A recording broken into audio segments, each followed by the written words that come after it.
Want to stay informed, get educated, and feel empowered? Stay tuned where information is power.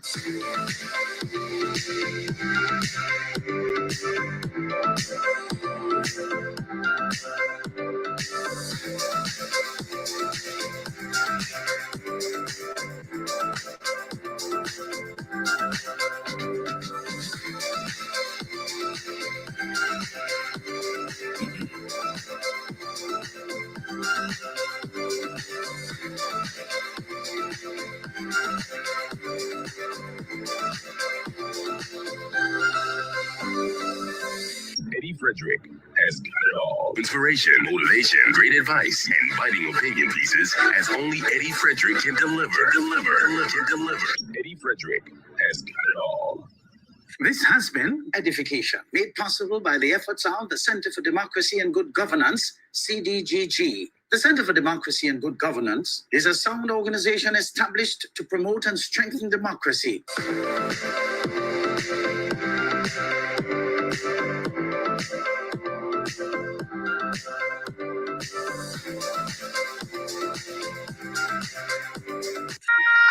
I want the best for my family, so every meal has to be perfect. Every bite has to say,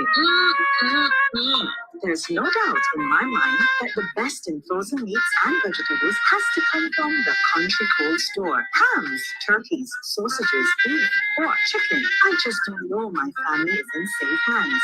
Thank you, Country Cold Store, for being there for us for the past 40 years.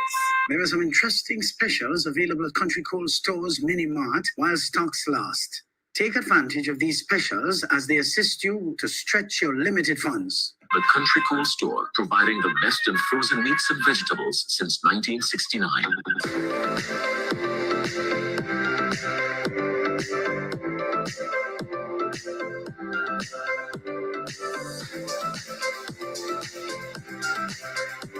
Need a personal integrity booster shot? Your prescription is right here. Tune in with Eddie Frederick every week. Information is power. Attention all forward-thinking companies. Sure, you can do with a continuous positive boost to your image and impact your bottom line. If you think training is expensive, try not training and you will experience a perpetual downward spiral in patronage on account of increased dissatisfied customers. Take things into your hands and engage the best at motivation and customer care training with a tried and tested track record. Visit www.efrederick.com now and learn how you can change the atmosphere in your business and improve the customer experience for everyone who does business with you. Spice Island Beach Resort and Belmont Estate are two such local entities of world renown that have benefited tremendously from ongoing customer care, social skills, and motivation training. Training changes everything for the better for any business and every team member. Enhance employee performance through increased awareness and passion for the job at hand. Greater potential in your workforce awaits you through engaged, high-energy training that works. Log on now, www.efrederick.com. Eddie Frederick has got it all. Inspiration, motivation, great advice, and biting opinion pieces as only Eddie Frederick can deliver. Eddie Frederick has got it all. Wonderful, folks. Wonderful. So welcome. Oh boy, we really have a lot to be thankful for. Welcome to our 308th edition of Edification, and of course our 9th for 2026 thus far. As soon as you enter the room today, remember, hit that share button, comment, like, love, follow, subscribe. Whatever the case may be, whatever you feel to do, just do, as long as you are included. Of course, we have a lot in store for you with our very, I would call it a revealing topic. Grenada needs to be reimagined, where it's impossible for mental has-beens to function, let alone exist. Because we have a lot of has-beens who never were or was, so to speak, colloquially speaking. That just, it's just a mess.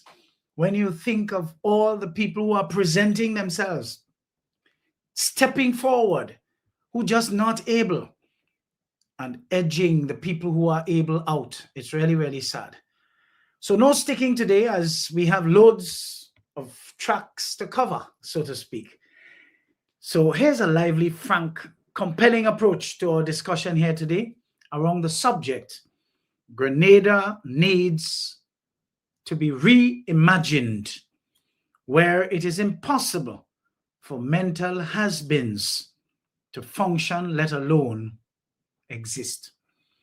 This topic weaves together, I would suggest, a narrative that confronts the old reality and, of course, attempts to celebrate the new vision for Grenada. We're seeing too many signs indicating to us, and this is so true and so prevalent, indicating to us that what was replaced in June of 2022 was really, we have to say, timely. And what replaced them was God ordained, as we are better positioned today to face the modern realities which call for sound leadership. Sound leadership. Leadership that thinks. Leadership that is deliberate in its focus on empowering people. Not leadership that wounds people and make them forever dependent. I invite you to sanitize your minds today, folks, so that you can rightly feel current and modern, bright and distinctly Grenadian. I invite you to further take advantage of the energy. Take advantage of the energy you bring to the table, but make sure it's high to match, of course, what you're going to get here today with my usually direct and unapologetic approach, which promises to be no different from usual, maybe to the 10th power today. Welcome to a new Grenada, a Grenada that has been reimagined with a large swath of damaged people in the main resisting. We see them. We feel them. Some of them can't even speak English good. They can't spell, they can't write, but they're up front. We are looking at a future where it is becoming impossible for these several has-beens to function. Forget functioning. I'm talking about a place where the old ways of thinking don't just struggle to survive. They are actively being dismantled brick by brick. We want to build a nation so progressive, so attuned to the human soul, that the stigma, the resistance, even the shame, they can't breathe here anymore, far less to survive. You see, a has-been is someone the system gave up on. But what happens when the system itself decides to show up? What happens when a government decides that your mind is just as important as the roads, the schools, the tourism product? Today we are diving deep, very deep, into the blueprint of a Grenada imagined, or reimagined, sorry. We're going to look at the old ways that shamed us, the climate that haunts us, and the radical new policies that are setting us free. Because if you are clinging to the old ways of ignoring new developments, I have a news flash for you folks. This island is about to get very uncomfortable. The old ways just can't work anymore. Look at the new world with all its challenges that we are living in. While we making Marge pop down here with a set of nonsense, the world is burning around us. Look at what's happening in the Middle East. Look at what just happened in Venezuela, which ain't finished yet. Look at what's happening with the new policies coming from our biggest neighbor to the north. The world is in a mess. But we don't hear majoring in minor. You see, in a Grenada Reimagined, there is absolutely no room for has-beens. Old thinking. Hell no. We're here today to bury the political has-beens. The leaders who created mayhem and mawet every time they speak. The ones who stood at podiums with a boast that they are around since King Hatchet was a very small hammer and called young people the future and did nothing to make them part of the present except enroll them in what you call a welfare program, dooming them completely for the greater part of their productive lives. And look at what we have today. Thank God they are dying right before our very eyes today. And this new country we're building, it's making it impossible for them to survive.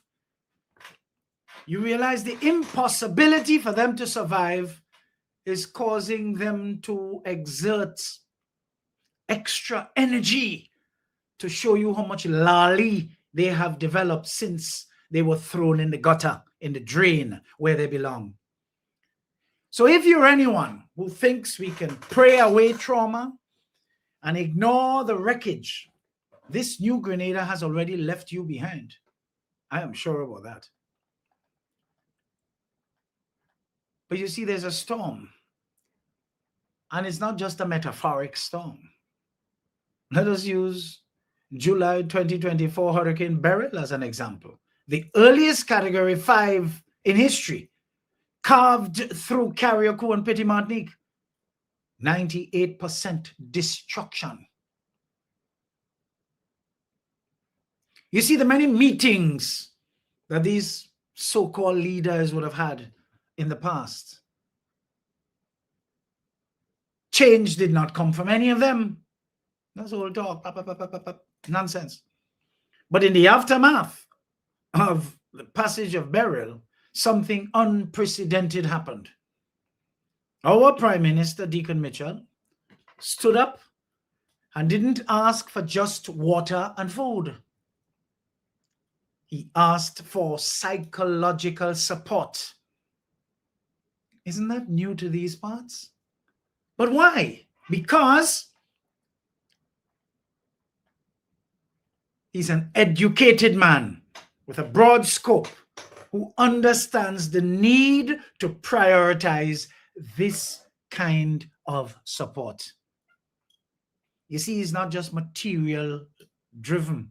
Yes, people lost their material, but first and foremost, the trauma was tremendous. He said the trauma wasn't just emotional. It was making chronic diseases worse. The body and mind, he said, are not separate because they never were. Beryl ripped the roofs off our denial. Suddenly, everyone was traumatized. Everyone needed help. And the old way, pray it away. Don't talk about it. That collapsed. Now, here's where the old guard meets their match. Grenada's population is 60% under 35.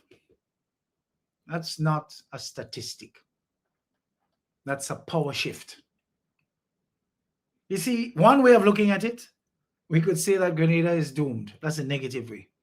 The positive way of looking at it, we can say Grenada has potential. But if Grenada has potential, we can't just sit and be gleeful to announce Grenada has potential. We have to do something about it. You see, these young people grew up in the silence and negligence presided over by the old guard.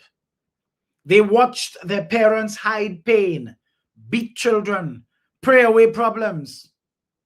And they decided, not us now, joke you're making. But they're not waiting anymore. Between 1995 and 2022, 27 years, the recurring decimal of a government told them, you are the future. And they did nothing to include them in the present. No youth mental health strategy, no investment in peer counseling, no effort to decriminalize suicide. All they did was to co-opt them in a hoax of a so-called youth development program called EDDIE that had no structure, no good intention, let alone no end, where many of them spent 10 to 15 years receiving a monthly pittance of $800 for the entire period, while growing accustomed to that level of earning and not being able to see their way to any progress in their lives. In effect, they were given scraps and made to believe it was a full meal while permanently placed on welfare.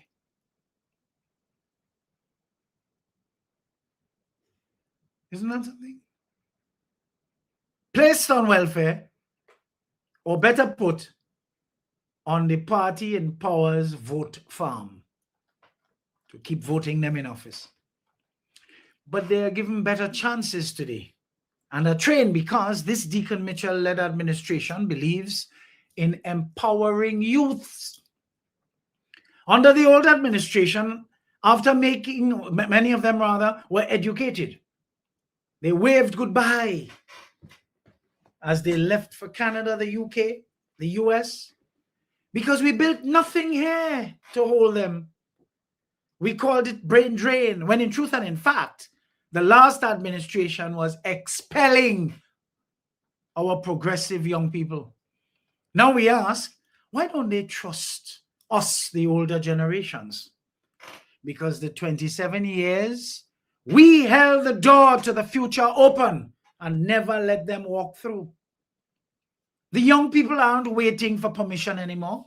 They're building their own tables, writing their own rules. And the politician who doesn't see them, already extinct, showing their senility daily as they crave relevance. That's quite an interesting observation, folks. But what impossible looks like? What does that look like? We are seeing how impossible it is for political has-beens to exist in these times here, so and now. Young people are continuing to take their power back, leaving the old guard standing at podiums while making papi show and mama guy with what's left of their audience. So here we are, folks. To the young people who felt invisible, been told to wait, been labeled as has-beens before their life ever started. The current administration is building a room for you. It's not finished. The old guard is still pushing back from the gutter, of course, with their nonsense. But just remember, the door is held open. You have a prime minister that look like you. You don't put shoe polish in here to look like you and wearing tight clothes. Oh no, he genuinely looks like you. That's the one you should follow. Not the fake. You see, to the parent on learning what you were taught, you're not a failure.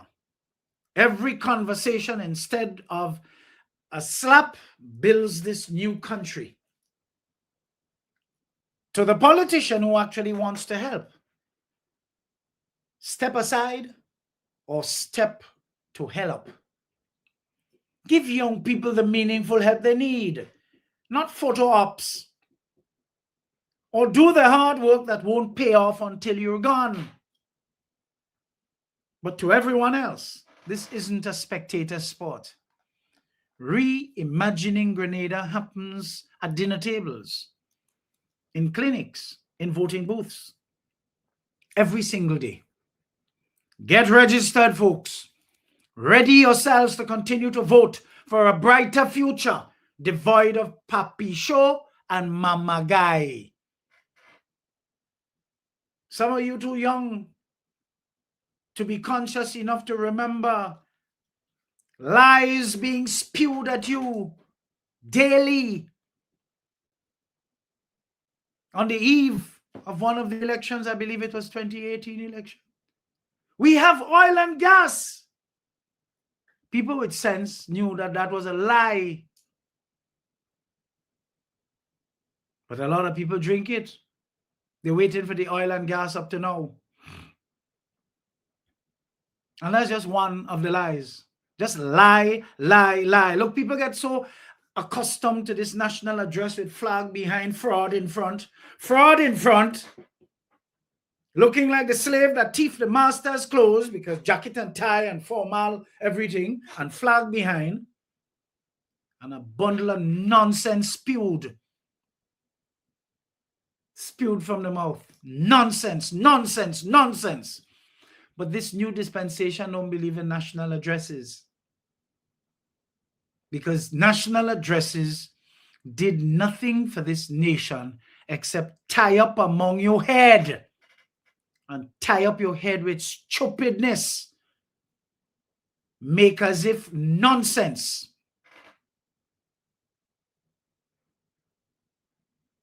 Folks, I want you to know that the has-been was never just a person. It was the actual experience that the old system of 1995 to 2022 was never meant to help you. That the old system was meant to break you and render you useless. But it has succeeded. Thank God the system and belief, both of them, are dying in Grenada today. The old ways can't function here anymore. Look at the geopolitics. Look at the geoeconomics. Look at what's happening in the world today. You could see these old fogies, these stale minds taking you anywhere, navigating through all of these current, unheard of challenges. No, that can't happen. They're not able. The old ways can't function here anymore. The old ways can't breathe here, can't survive here. Look at the developments in the world today, as I said. Could you imagine trying to provide solutions with the same mindset that created the problems in the first place? I think it was counted as it. That's not happening here tonight. This is Grenada Reimagined, folks. And if you're a has-been of any kind, I'm sorry. In fact, the majority of Grenadians under the age of 35 never heard of many of you. And if they did not hear about you in good light. And so, they have dismissed many, if not all of you. Young people, band together, please. You are called upon to stay awake and make yourselves useful.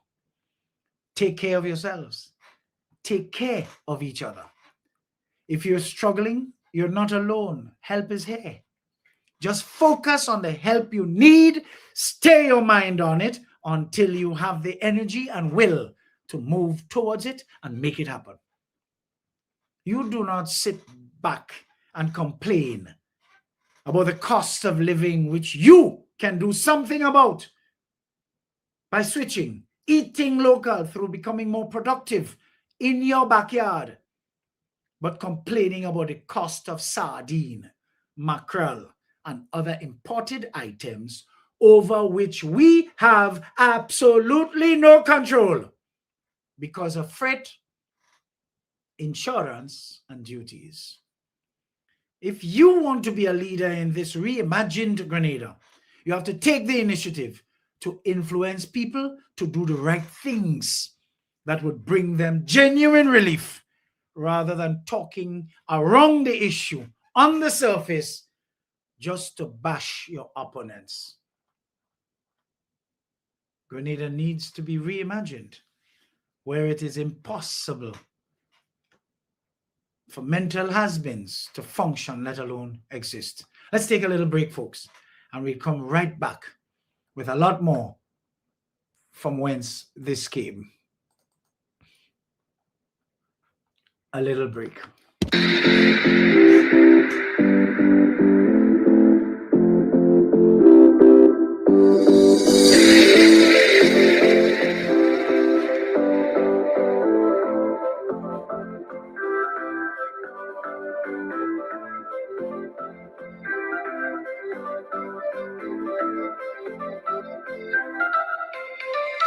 Want to stay informed, get educated, and feel empowered? Stay tuned, where information is power.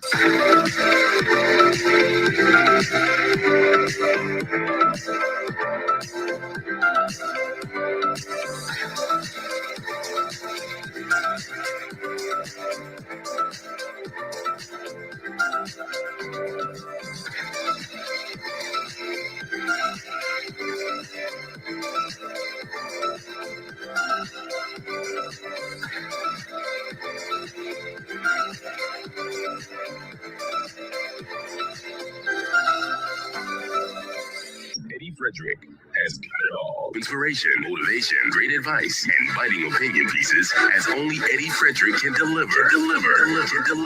Eddie Frederick has got it all. This is EDDIE-FICATION, made possible by the efforts of the Center for Democracy and Good Governance, CDGG. The strength of views and opinions expressed during EDDIE-FICATION are not necessarily a reflection or representation of the sponsors and/or affiliates of this program.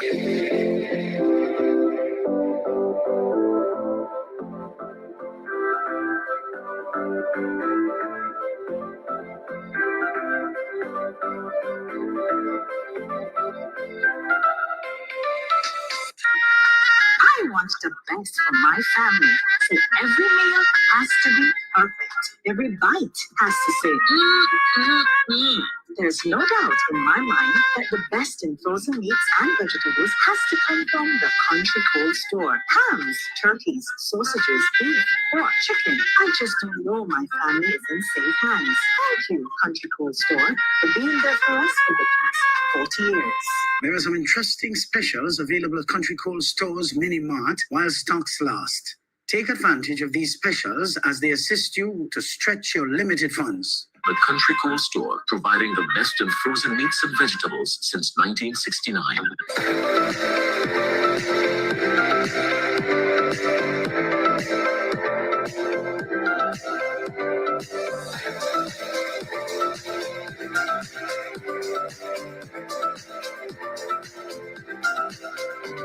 You're tuned to Eddie Frederick, where information is power. Eddie Frederick has got it all. Inspiration, motivation, great advice, and biting opinion pieces as only Eddie Frederick can deliver. Deliver. Eddie Frederick has got it all. Wonderful, folks, wonderful. We have a lot to carve out here today. So as a result, no sticking. So welcome to those of you who just joined. And of course, you do the honorable thing of sharing the live. We would greatly appreciate that. So folks, how do we draw in to the new dispensation of thinking where political has-beens no longer can attract their attention, young people that is, and they emerge interested in taking charge of their own destiny? How do we do that? I want to proffer here that that's $1 million question. Our youth have been identified as the target. The challenge has been diagnosed. They're stuck between old trauma and unmet expectations. And now we're asking the optional question: how do we actually get them in the room? The answer is uncomfortable. It requires admitting that the new dispensation we are building with its governmental apparatuses and partnerships is still speaking a language that many young people don't trust, don't understand, and don't care about. So we have to do some tweaking. If we want to make it impossible for political has-beens to attract their attention, we have to stop competing on their terms. We have to change the game entirely. But you must be wondering, what kind of blueprint can we draw, or use rather, to draw them in? We have to stop inviting them to the table. We have to give them their own table. And you can see that efforts are being made by this administration to give young people their own table. You see, the biggest mistake that we make is assuming young people want a seat at our table. They don't. That table is where their parents get ignored. That table is where promises were made, never kept. That table is stained with the coffee of 100 consultations that went nowhere. The table is a place where they heard we have discovered oil and natural gas and prosperity is around the corner, only to realize it was a big, fat lie told by a consummate con man. So if you want them in, you have to let them build their own furniture. You see, the most radical thing Grenada could do is to take a portion of what I would suggest, mental health bill, the education bill, say, I don't know, 15%, just a figure, and put it in a fund controlled by a rotating council of people under 30. Let them decide which programs get funded. Let them make mistakes. Let them learn. Nothing says we trust you like handing over the checkbook somewhat, with of course some oversight. But what about the no politicians rule? At any youth mental health forum, community meeting, or planning session, the first rule should be no elected officials on the speaking panel. They can sit in the back if they want. They can listen. They can take notes, but they don't get the microphone. The message is clear. This space belongs to you, the young people. But what about peer-to-peer? I would call that peer-to-peer infrastructure. You see, the dance should be used as therapy. So the dance as therapy, that study has proved that young women heal better when they are with each other, guided by peers, not lectured by authorities. Scale that. Train young people to be mental health first responders. Give them certificates. Pay them. Make it a legitimate career path so that when a 19-year-old is struggling, the first face they see is someone their own age and not a 55-year-old social worker, however well-intentioned, coming from that era of silence and trauma to lecture them. We have to make the message inescapable by making it invincible. Young people have built immune systems to traditional messaging. Posters in health clinics, they don't go there. Public service announcements on television, they don't watch them. Speeches at community centers, they would rather be on TikTok. So you have to get with the program. If you want to reach them, you have to metaphorically hide the medicine in the food. So you have to pass the messages through Instagram, TikTok, Threads. You getting the message now, folks? X. You see, we have to remember what the Prime Minister said about climate stress making hypertension worse.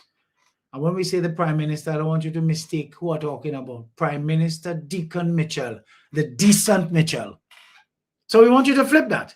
If you want young people to care about mental health or their very future, don't talk about mental health. Talk about what they already care about.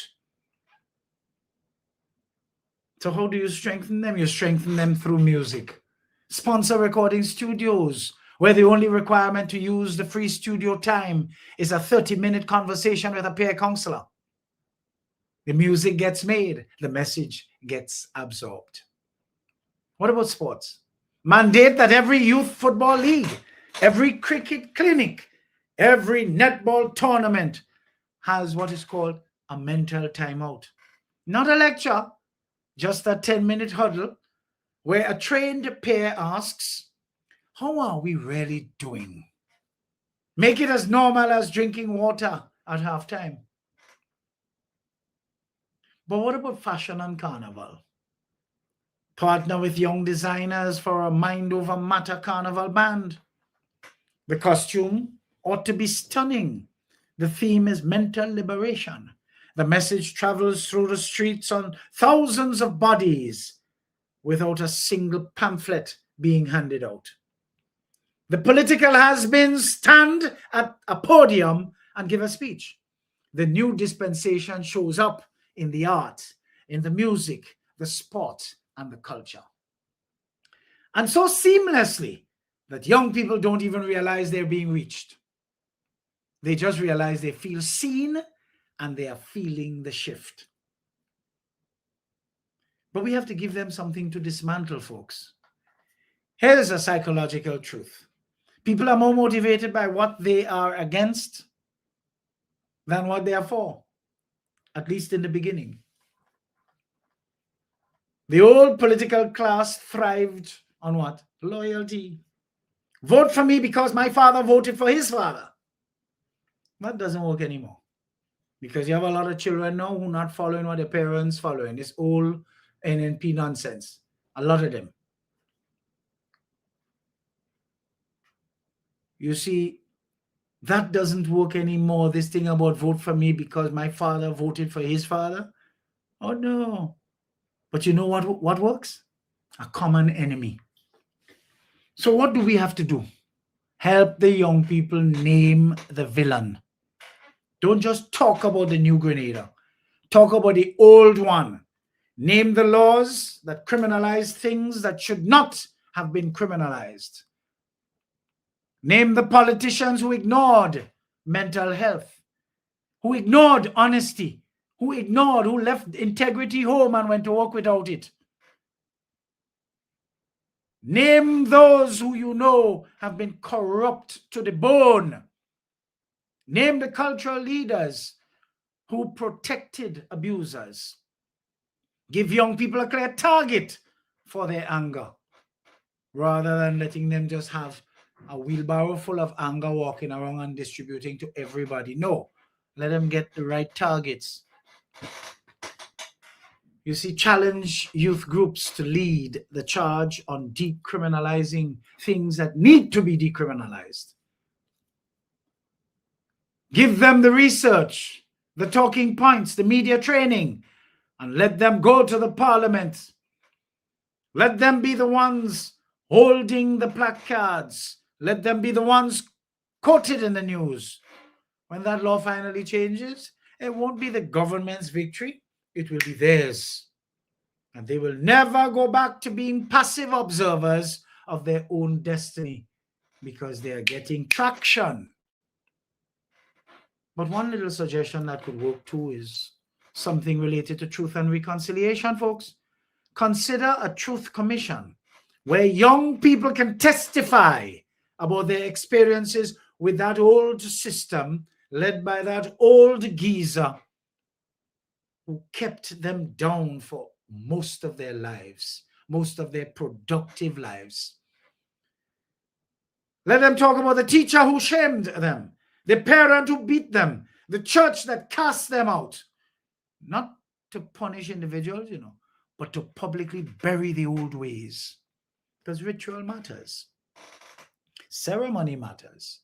If you want to make it impossible for the old thinking to survive, you have to hold a funeral for it. And let the youth be the pallbearers. Folks, we have to redefine taking charge of their destiny in their language. You see, to a 50-year-old, taking charge of your destiny means a good job, a house, a pension. To a 20-year-old in post-burial Grenada, that definition feels naive. It might even feel insulting. Their world is unstable. Their future is uncertain. So telling them, plan for the future, when another Category 5 hurricane could erase it, is a non-starter. We have to remember that a very large swath of them was placed on national welfare, posing as a youth development initiative called the Imani program under the diabolical administration of Satan's grandson from 1995 through to 2022 for the most part. Their lives were stymied and stunned, and many of them were made to believe they were only worth a measly $800 per month in the main. Imagine receiving this for either doing very little or nothing at all.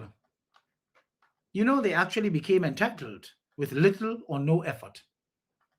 And many of them operated under the fake, of a system for 10 to 15 years. Most of their productive, youthful life gone down the drain with nothing to show for it. That is the kind of advantage selfish, narrow-minded politicians took of the nation's youth, who are justified in not trusting any politician going forward. That is why you have to invite them today to take a chance to trust again, so they can be totally involved in the reimagining of Grenada, one that they can thrive and prosper in as a right and not a privilege. So we have to redefine it. Destiny as resilience. Taking charge, you know what that means? I know how to regulate my nervous system when the next storm comes.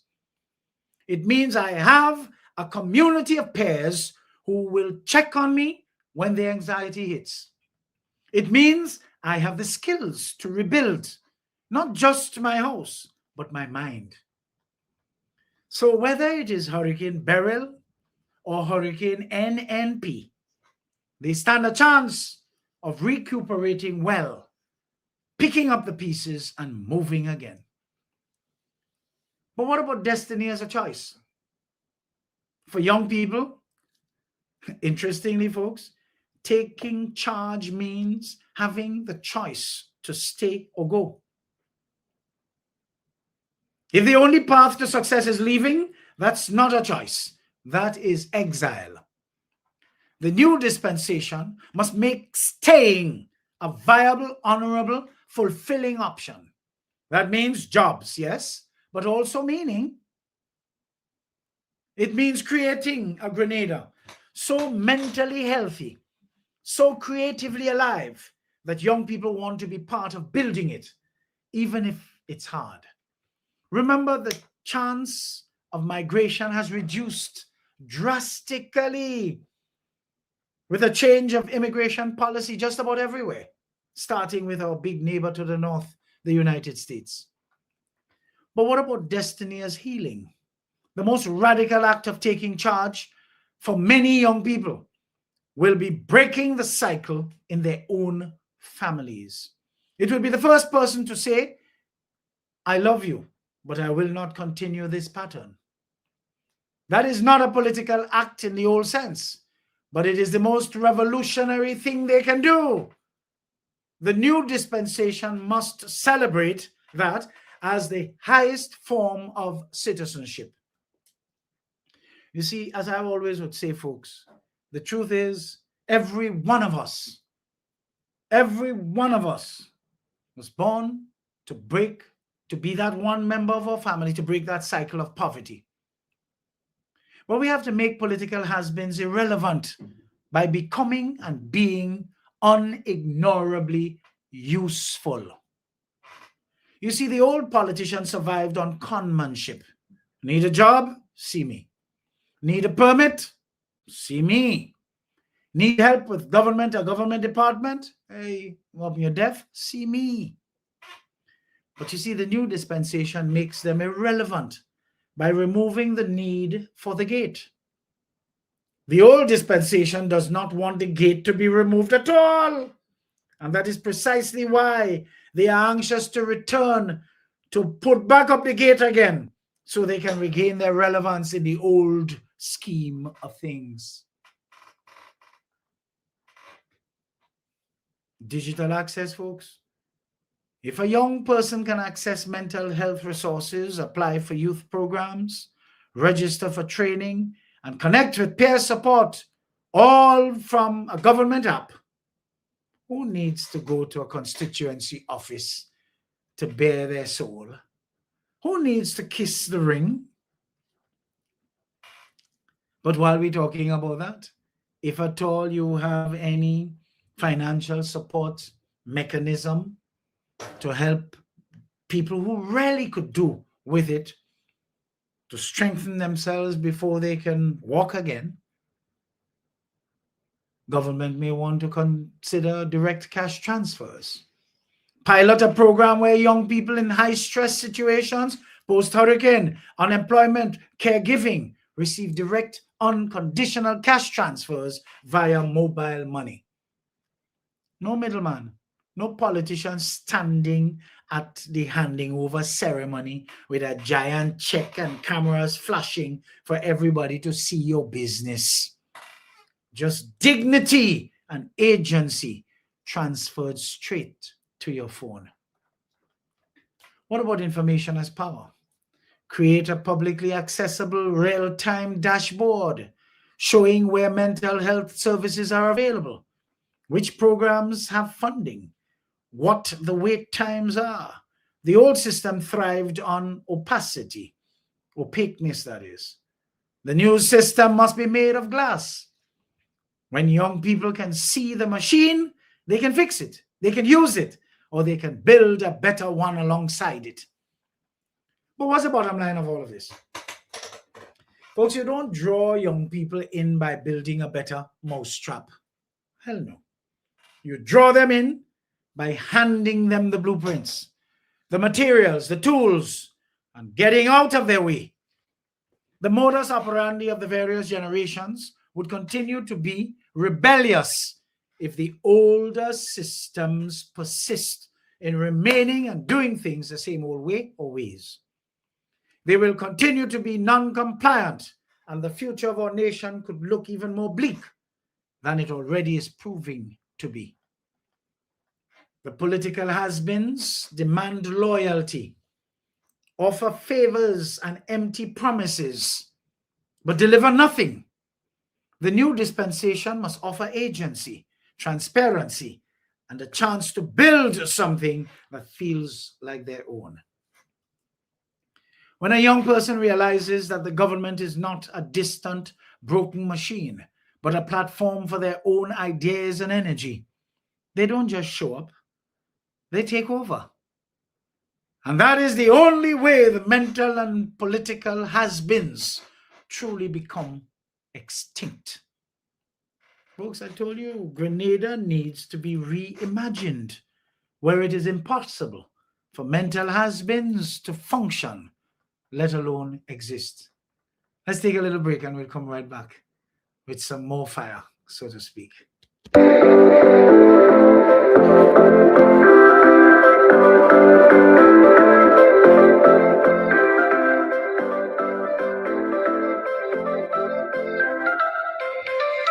Want to stay informed, get educated, and feel empowered? Stay tuned where information is power.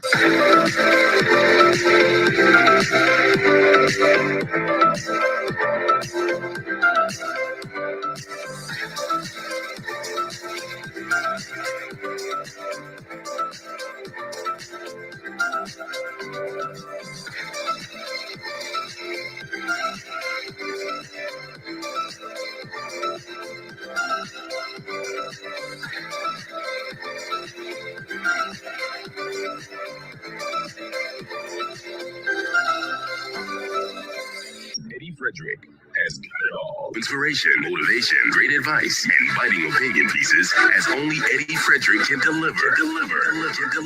Eddie Frederick has got it all. This is Edification, made possible by the efforts of the Center for Democracy and Good Governance, CDGG. The strength of views and opinions expressed during edification are not necessarily a reflection or representation of the sponsors and/or affiliates of this program.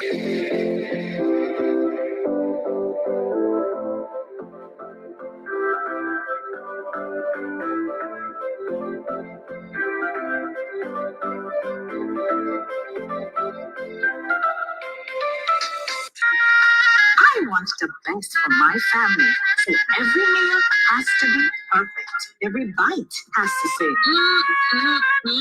There's no doubt in my mind that the best in frozen meats and vegetables has to come from the Country Cold Store. Hams, turkeys, sausages, beef, pork, chicken. I just don't know my family is in safe hands. Thank you, Country Cold Store, for being there for us for the past 40 years. There are some interesting specials available at Country Cold Store's Mini Mart while stocks last. Take advantage of these specials as they assist you to stretch your limited funds. The Country Cold Store, providing the best in frozen meats and vegetables since 1969.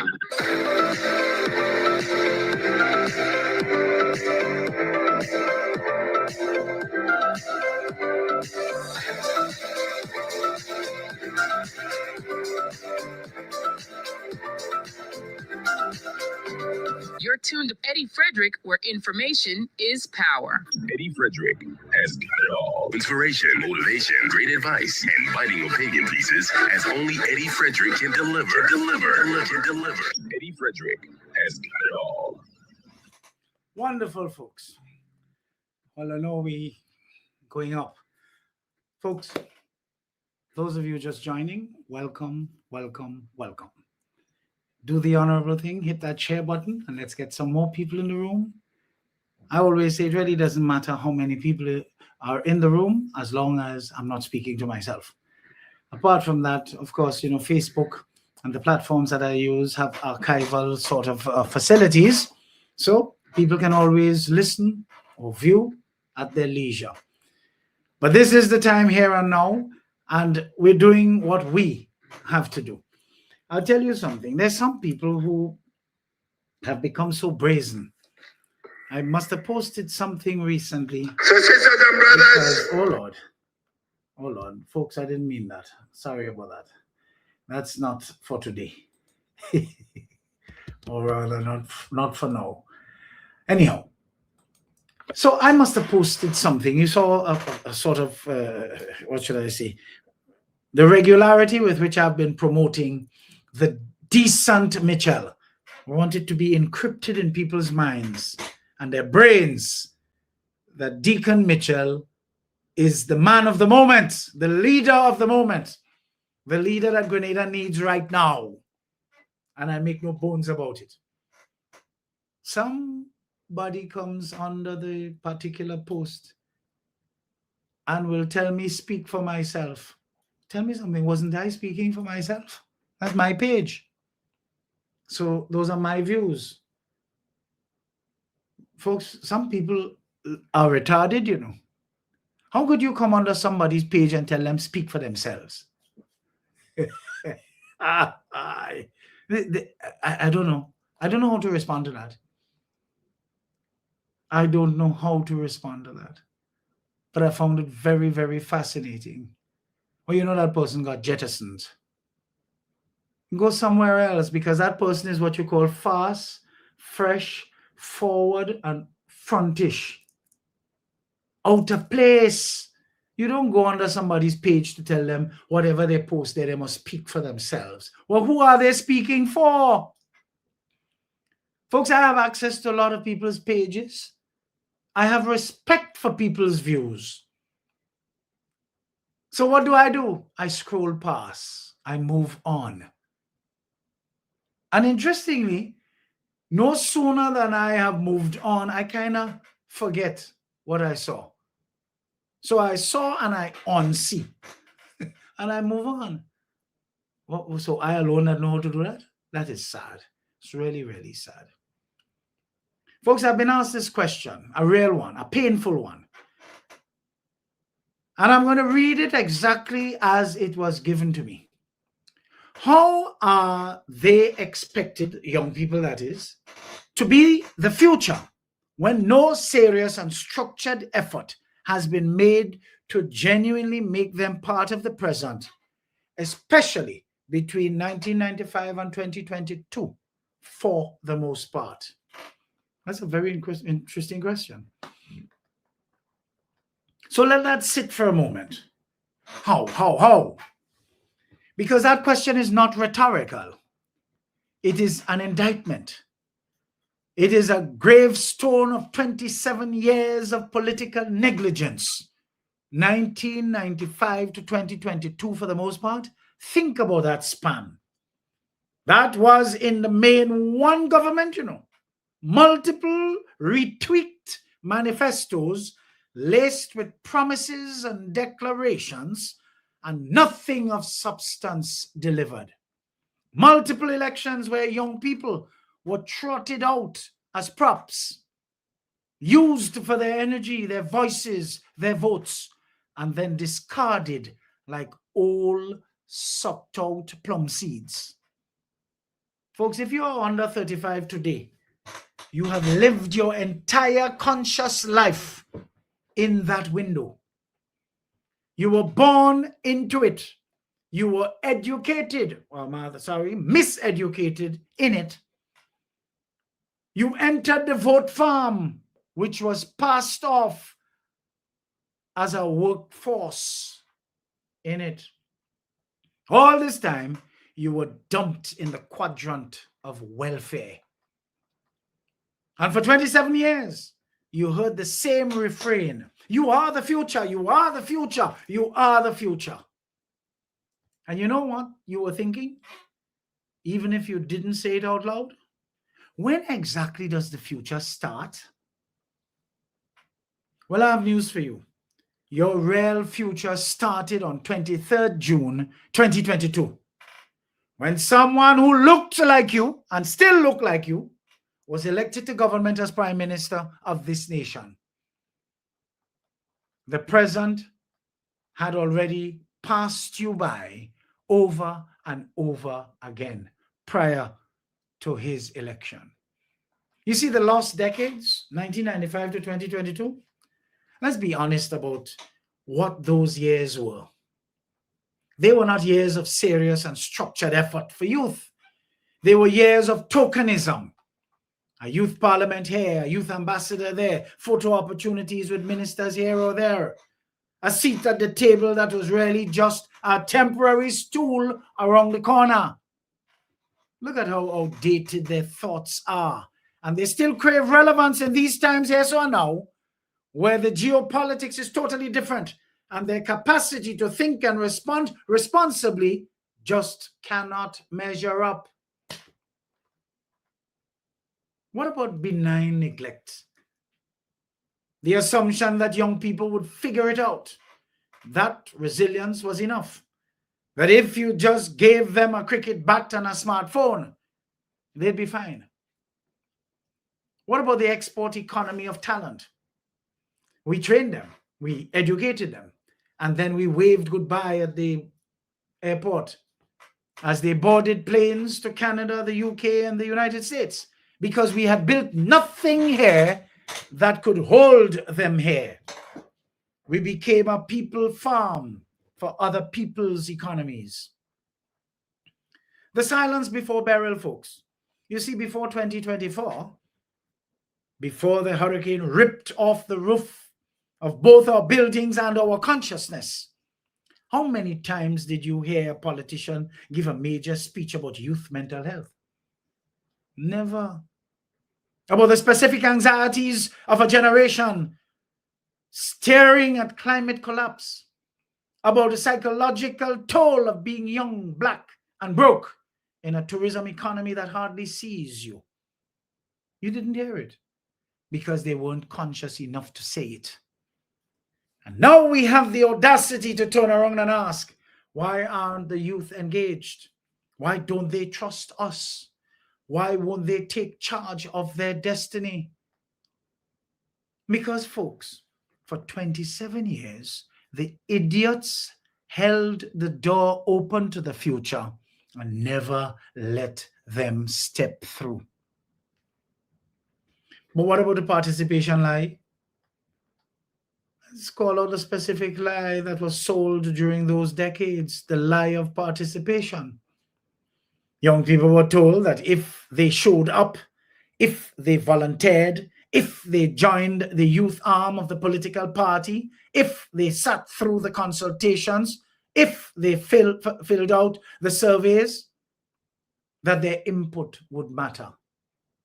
But what actually happened? Tell me what happened. They showed up, they spoke, they submitted their recommendations, and then the report went on a shelf. The minister moved to another portfolio. The next election cycle started. And guess what? The cycle of tomfoolery started all over again. Mama guy, papi show, real mawet. Do you know what that does to a young person's psyche? It teaches them that their voice is noise, that their presence is performative, that the system is not designed to absorb their energy, just to exhaust it. You see, the mental has-been we talked about earlier, the one we're trying to make extinct, we were creating them by the thousands, not through cruelty, but through indifference. We took passionate, idealistic young people and ran them through a machine that ground their hopes into dust. And then we blame them for being apathetic, absent, disinterested. But there's some specific wounds, you know, of 1995 to 2022. Let's name some of the specific failures of that era. Because if we don't name them, we'll repeat them. The education mismatch. For 27 years, we educated young people for a Grenada that did not exist, for jobs that were never there. We pushed academic tracks for a job market that needed technical skills. We celebrated CSEC passes while young graduates sat at home with certificates they could not use. We trained minds and starved them of opportunities. Interestingly, with all the subjects our youth graduated from secondary schools with, many of them lacked the ability to think critically and make basic logical deductions. Reading and writing, in the strictest sense, proved challenging to many of them. Yet they passed through the system and came out with several subjects, distinctions and all. But what about the mental health vacuum? Where was the youth mental health strategy in 2003, 2008, 2013, 2018? It didn't exist. Young people struggling with depression, anxiety, identity, trauma, they were told to pray, to push through, to stop being lazy. We had no infrastructure, no language, no permission for them to say, I am not okay. But we also had as a malady the climate gaslighting. For decades, young people watched the storms get stronger. They watched the seasons shift. They watched the coral die, and the political class reassured them that everything was fine. That development would continue, folks. That the future was bright, but the young people weren't stupid. They could see their horizon burning, and no one gave them a toolkit to process that grief. They also watched the politicians that lied for them get rich and prosper. Oh yes, it was right before their eyes, vulgarly too. But what about the Exodus normalization? We made it normal for them to leave. We celebrated the success stories of Grenadians abroad while ignoring the hollowing out of our communities. We didn't ask what would make you stay. We just handed out references and wished them well. But the consequences, folks, a generation that learned not to trust, That's the main consequence. So here we are in 2026. The first year of the second quarter of the 21st century. We have a new government. And the political has-beens out there projecting all their nastiness on them. Everything they're saying about this government, they were guilty of. But it was okay for them to do it. But now they're so accustomed to doing it, they want to take a side look now, projecting those nastinesses on the government, the new government, so that their people could be energized. Folks, we have new policies and new ways of doing things. We have beautiful language about reimagining Grenada. And of course, young people are watching. They are watching with the eyes of people who have been burnt. They have heard promises before. They've seen shiny new initiatives before. They have watched ministers come and go while their own lives remained stuck. The question isn't, how do we draw them in? The question is instead, how do we earn the right to be heard by them? Because we haven't earned it yet. Not really. Not for the 27 years between 95 and 22. That was a generation-long experiment in benign neglect. And the results are in. It failed.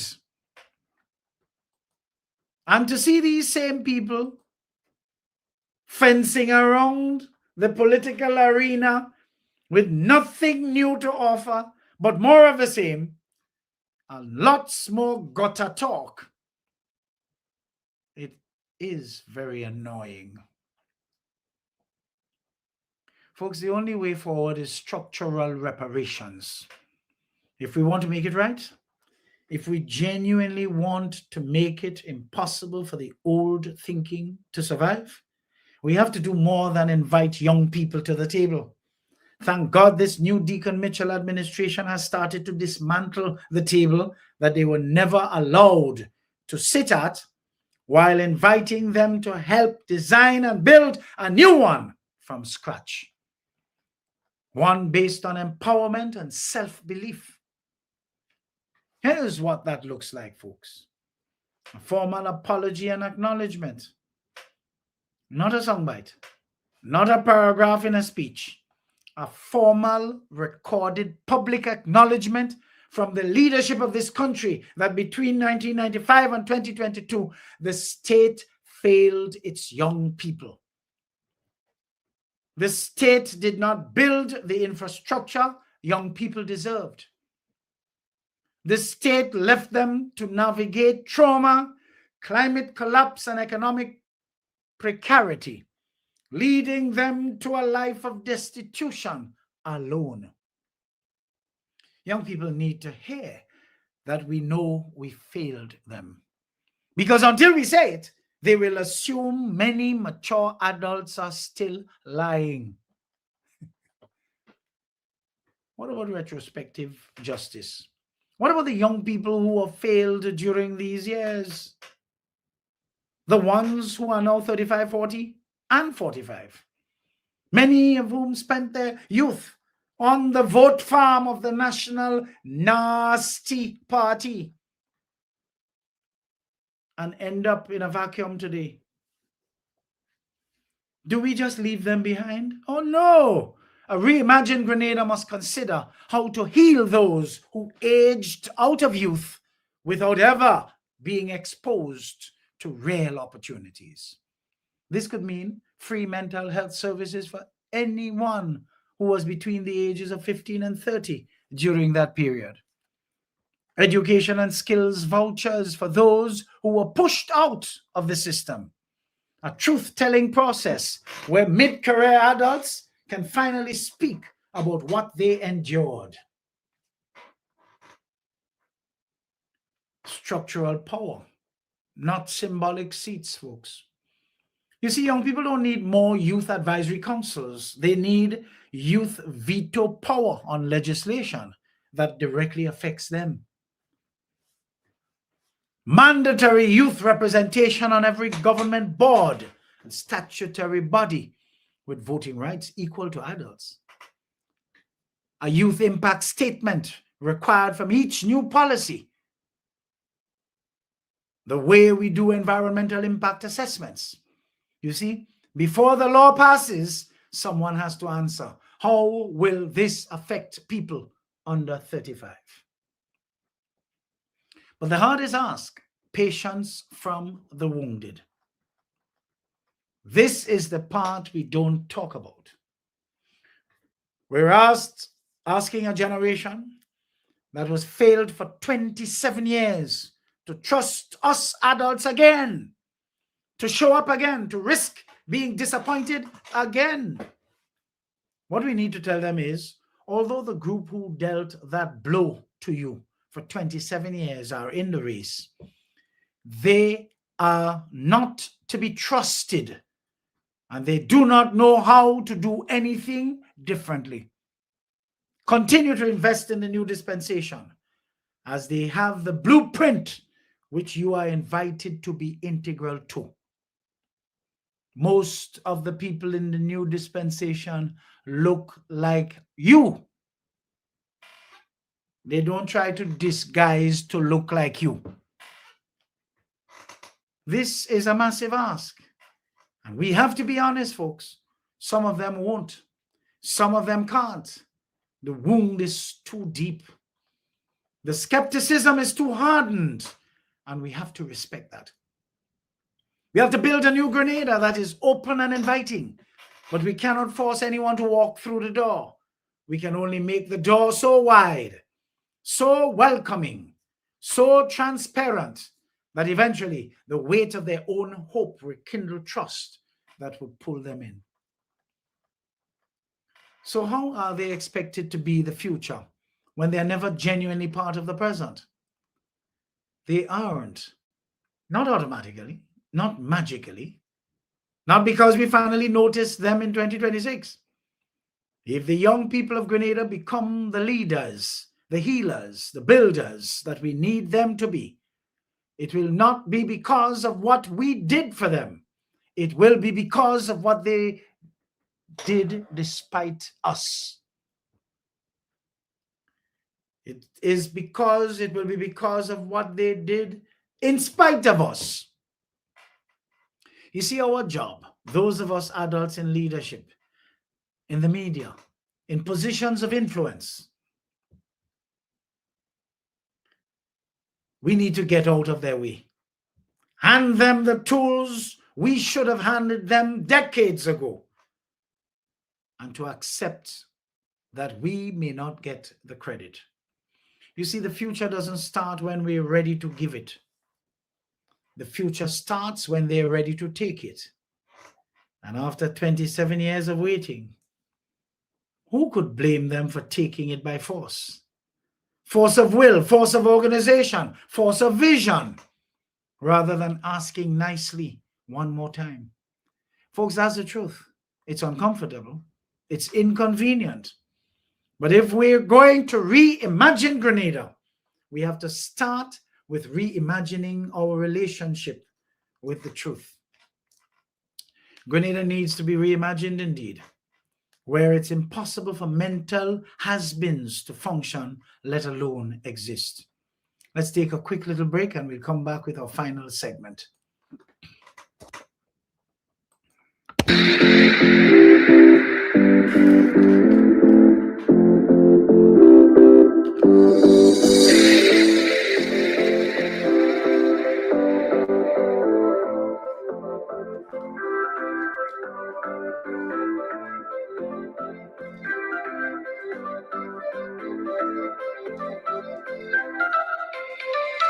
Want to stay informed, get educated, and feel empowered? Stay tuned, where information is power.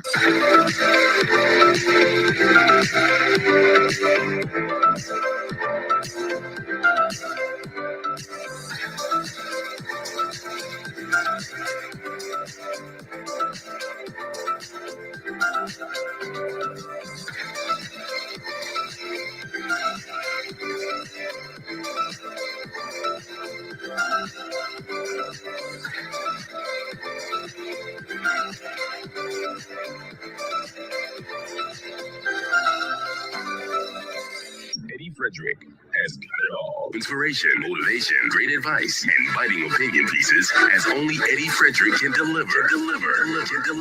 Eddie Frederick has got it all.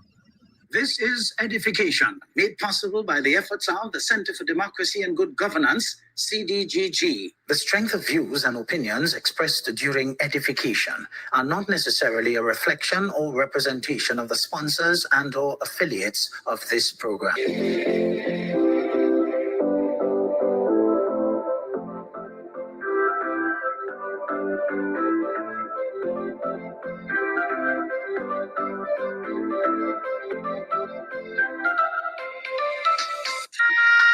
I want the best for my family, so every meal has to be perfect. Every bite has to say, There's no doubt in my mind that the best in frozen meats and vegetables has to come from the Country Cold Store. Hams, turkeys, sausages, beef, pork, chicken. I just know my family is in safe hands. Thank you, Country Cold Store, for being there for us for the past 40 years.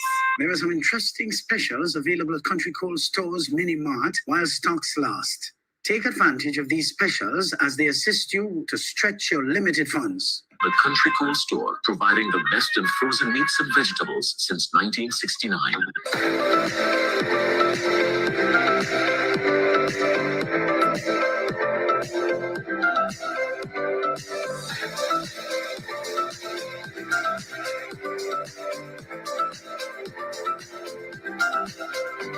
You're tuned to Eddie Frederick, where information is power. Eddie Frederick has got it all. Inspiration, motivation, great advice, and biting opinion pieces as only Eddie Frederick can deliver.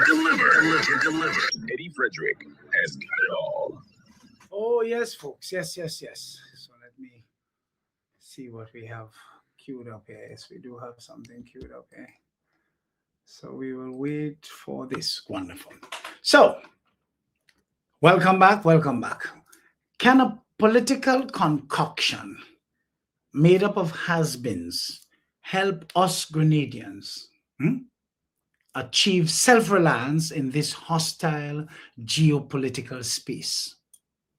We are better off sticking with the Deacon Mitchell-led administration, which has already established itself as a government that is changing the way we think and operate. Hence the discomfort presented to any and all who are stuck in the culture of handouts and entitlement brought on by the period 95 to 2022, for the most part. Don't you hear the noise the rejected National Nasty Party and their followers are making as the cataclysmic shift takes root? Folks, the noise is actually the noise from that shift,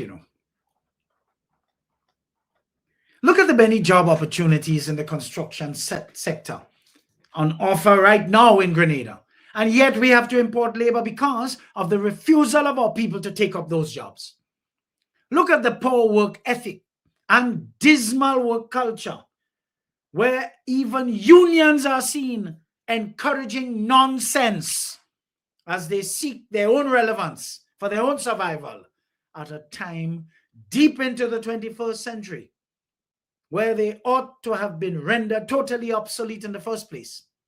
I have seen the writing on the wall a long time now, where I have forecast no one is coming to save us. We have to take responsibility for our own lives. Folks, OECS Director General Dedicus Jules has been urging Eastern Caribbean states to strengthen self-reliance and deepen regional cooperation amid shifting global priorities and growing economic and climate pressures. He was speaking during the official engagements of the Organization of Eastern Caribbean States Commission in St. Lucia. He said small island states can no longer assume that international partners and old friends, traditional alliances and friends, will cushion them in times of crisis anymore. He noted that tightening migration pathways shrinking concessional financing, and geopolitical realignments are narrowing policy spaces for Caribbean nations, making fragmentation a strategic risk.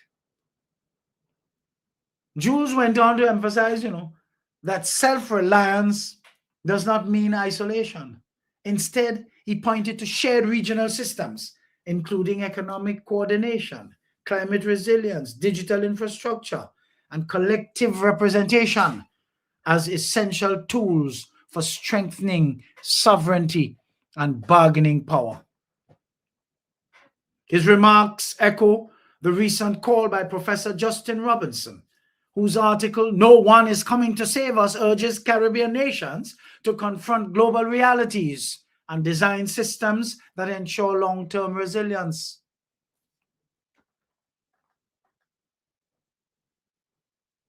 Dr. Jules said, folks, the moment presents a choice. Continue fragmented approaches or act with clarity and unity to secure the region's future.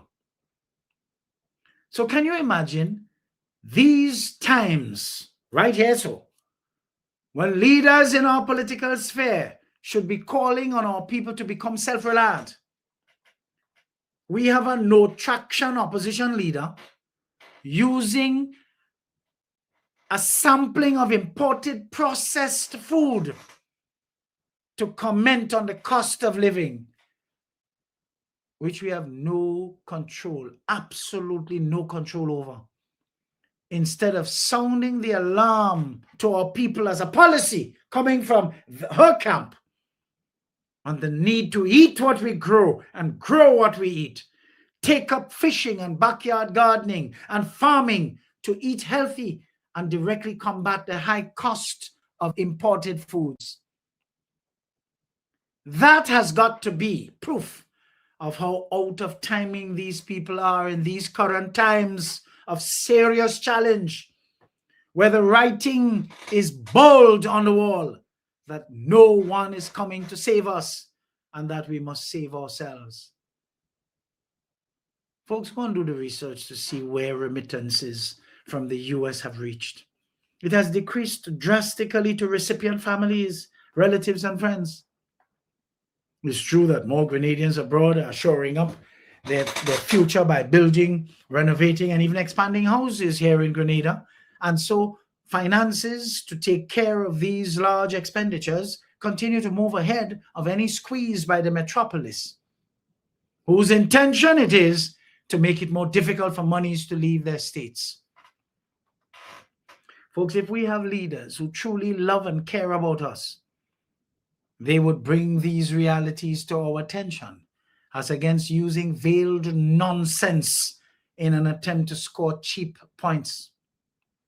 When people are enraged by the sound quotas of 2022 and the other one around the corner, they always spew hateful rhetoric to energize their base while hoping it will win over others.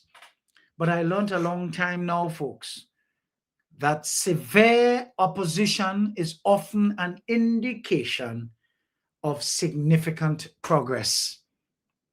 From the many things that are happening, because you and I know things happening. People don't pelt stones after empty fruit trees, Folks, some people are so anxious to display their anger that the dominant thoughts in their subconscious make it through their mouths ahead of what they should be saying at any moment. What is that? It is a manifestation of senility loading bigly. That is to tell you how Grenada needs to be reimagined, where it becomes impossible for these has-beens to function, let alone exist.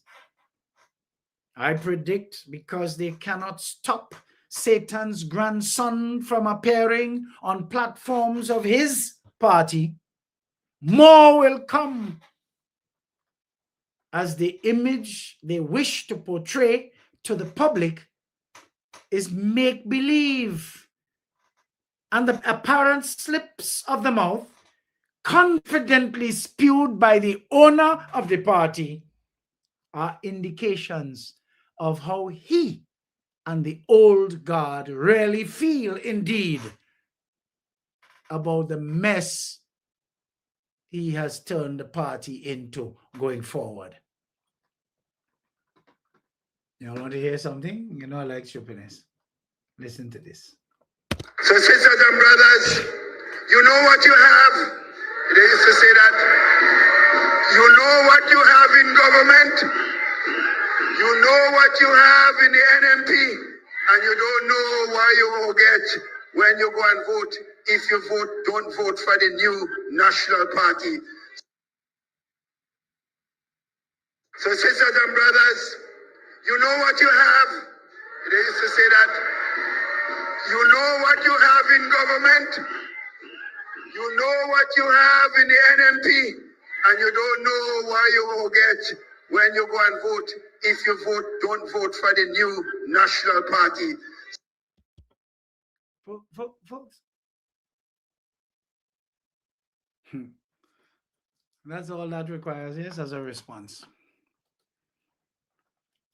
No weapon formed against the current Deacon Mitchell administration shall prosper.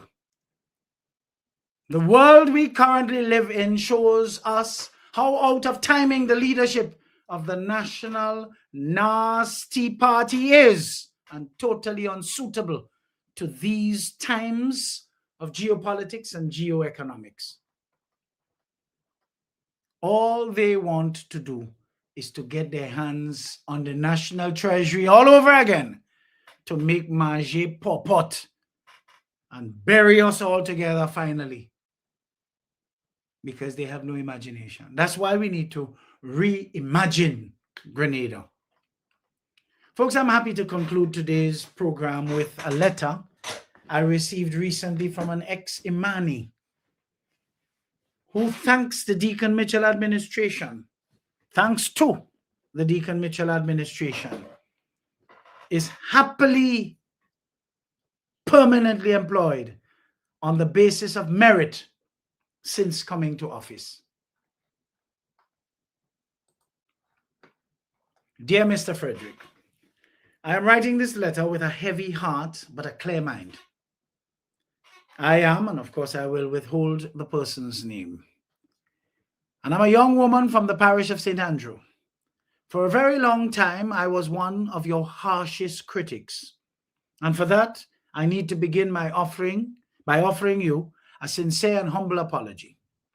Your consistency earned you my genuine apology. I have to be honest with you, sir. When you were speaking negatively about the Imani Youth Development Program during the last election campaign, I dismissed it as political talk. I noticed you continued on the same track even after the election. And because the government changed, I expected the program to be disbanded.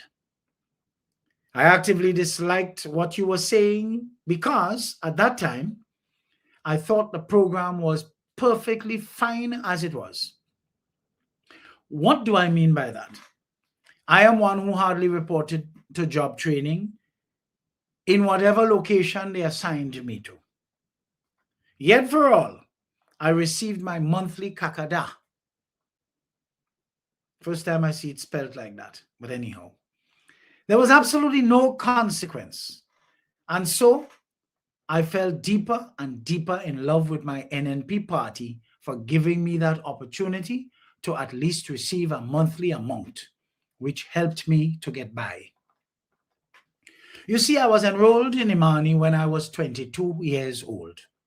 Like many young people, I had no job, little to no placement, and no prospects. The monthly stipend of $800 was a lifeline. It wasn't much, but it was something. For 15 years, from the time I was a young woman, just starting out, until I almost became 40, That $800 a month was my reality. And for all those years under the previous NNP administration, that's all it ever was, my reality. No structure, no real skills training, no contribution to my future, and certainly no path to a permanent job. The nice part of that was no accountability either. I was happy to collect because it helped me get by. They kept us on the program year after year, collecting that stipend. In my desperate need, I was grateful for it. So I defended the program and by extension, the party that kept it that way. But that's where my mind was at that time, trained to be grateful for small mercies. One of the things that got me really upset with you was when you said they placed people like me on their vote farm so that we could blindly support them and keep electing them time and time again. I had no clue what you really meant, but I know it did not sound good for me. Mr. Frederick, when the new administration took over after June of 2022, at first when the stipend was increased, I thought, finally some more money. But then something I never experienced before started to happen. The program assumed some semblance of structure. We started making meaningful contributions to the NIS, which was never made for 15 years of my involvement in such program. So we can qualify for something in old age. For the first time in my life, after 15 years of work, I was paying towards a pension, which helps in building a future. Because the government changed, and I was on shaky ground, not knowing what the consequences would have been, had I not show up for whatever placement or job training they may have put me on, I started to behave like if I was really employed. Totally different. My dedicated efforts paid off in the end. Then the greatest thing happened. As of January 2023, thanks to the changes the new government implemented and the focus on real employment, I was offered and accepted a permanent position within the public service. I am no longer a stipend recipient. I am a full-time employee with benefits, with NIS contributions that will actually mean something when I am old, and with a clear path forward. With a better salary that I have been able to take to my credit union recently for a loan, which I succeeded in collecting. I can finally see my way.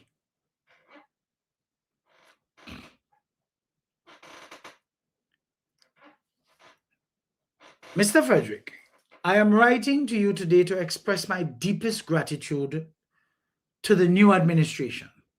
I thank them for seeing us not just as a number on a stipend list, but as young people with potential who needed a hand up, not just a hand out. Thanks to this Deacon Mitchell government, my 15 years of work has been given some actual value. Reflecting on those 15 years from ages 22 to 37, the most productive years of my life, I now realize that the previous NNP administration took me for a ride. They used my need to keep me quiet and complacent, leaving me with nothing to show for my time but 15 years of lost NIS contributions and a delayed start to my career. But that is water under the bridge now. I see myself as part of a group who made serious sacrifices.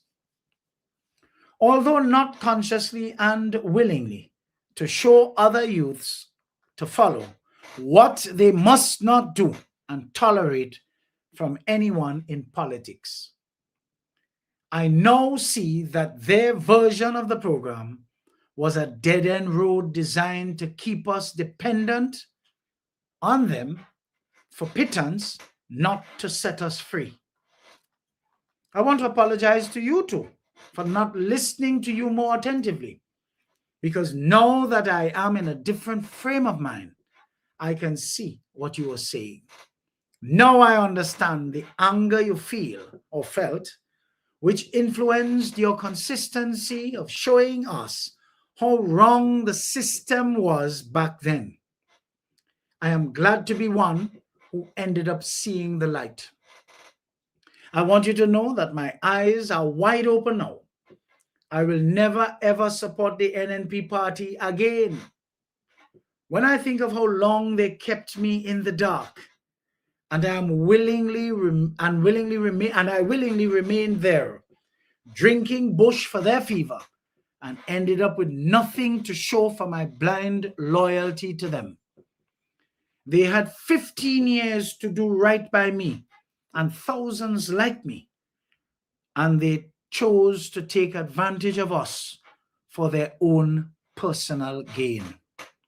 The new administration did it in a few years, what they refused to do in a decade and a half. Now I can understand how committed you are to people's genuine development and how forthcoming you remain in encouraging our nation's youth or young people to stay awake, remain focused regardless of the reactions of others. By the way, my recent attendance at one of your motivational sessions was a further eye-opener, which made me promise to myself to make sure the rest of my life becomes the best of my life.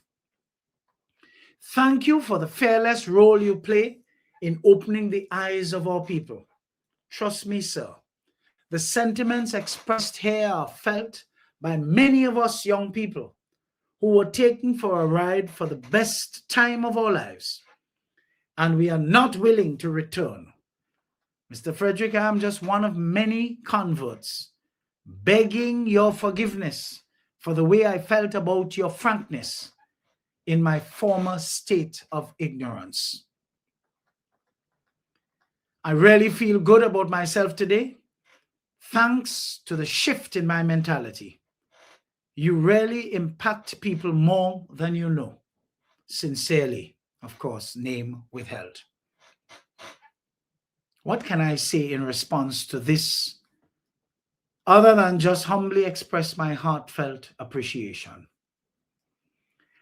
I submit, like Thomas Paine in the introduction to Common Sense, his Common Sense essay, when he was preparing his readers for the radical ideas he was about to present, specifically the argument for American independence from British rule.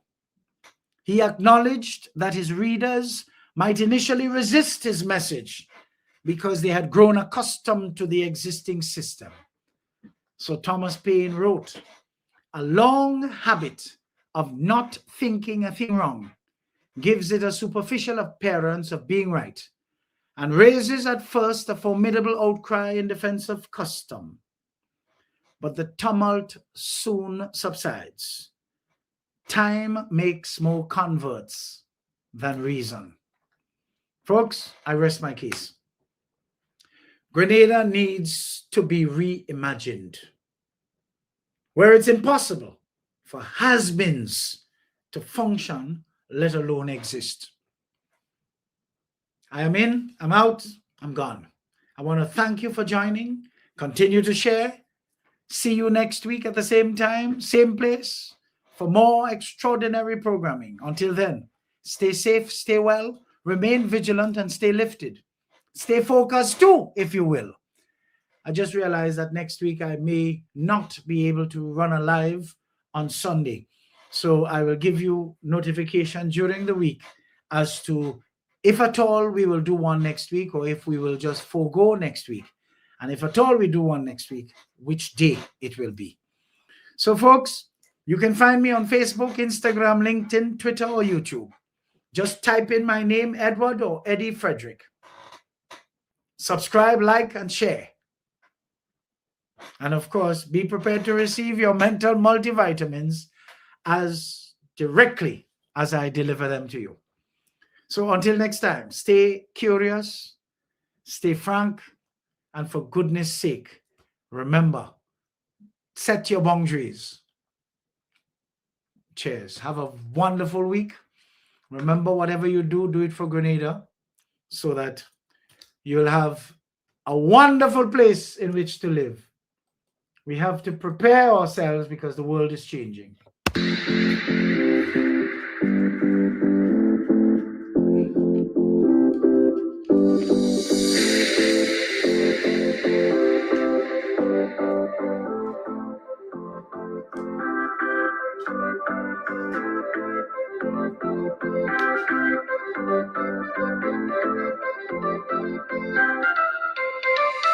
Want to stay informed, get educated, and feel empowered? Stay tuned where information is power.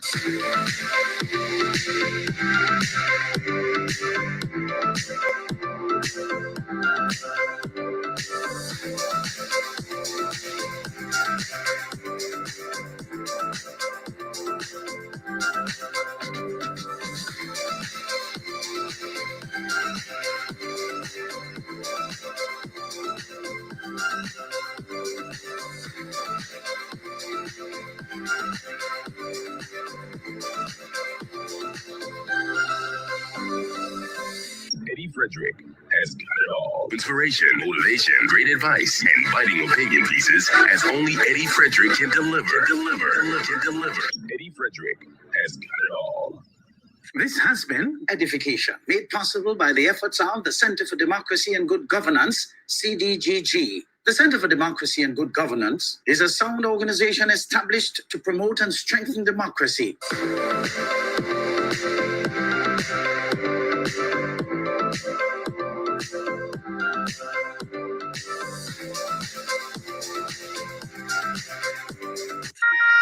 I want the best for my family, so every meal has to be perfect.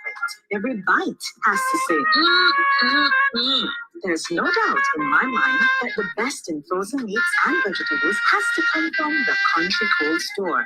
Hams, turkeys, sausages, beef, pork, chicken. I just don't know my family is in safe hands. Thank you, Country Cold Store, for being there for us for the past 40 years. There are some interesting specials available at Country Cold Store's Mini Mart while stocks last. Take advantage of these specials as they assist you to stretch your limited funds. The Country Cool Store, providing the best in frozen meats and vegetables since 1969.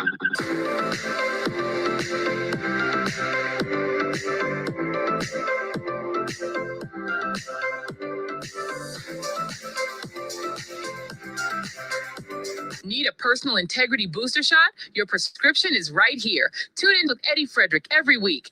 Information is power. Attention all forward-thinking companies. Sure, you can do with a continuous positive boost to your image and impact your bottom line. If you think training is expensive, try not training and you will experience a perpetual downward spiral in patronage on account of increased dissatisfied customers.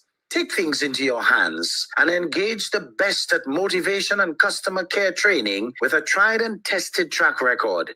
Visit www.efrederick.com now and learn how you can change the atmosphere in your business and improve the customer experience for everyone who does business with you. Spice Island Beach Resort and Belmont Estate are two such local entities of world renown that have benefited tremendously from ongoing customer care, social skills, and motivation training.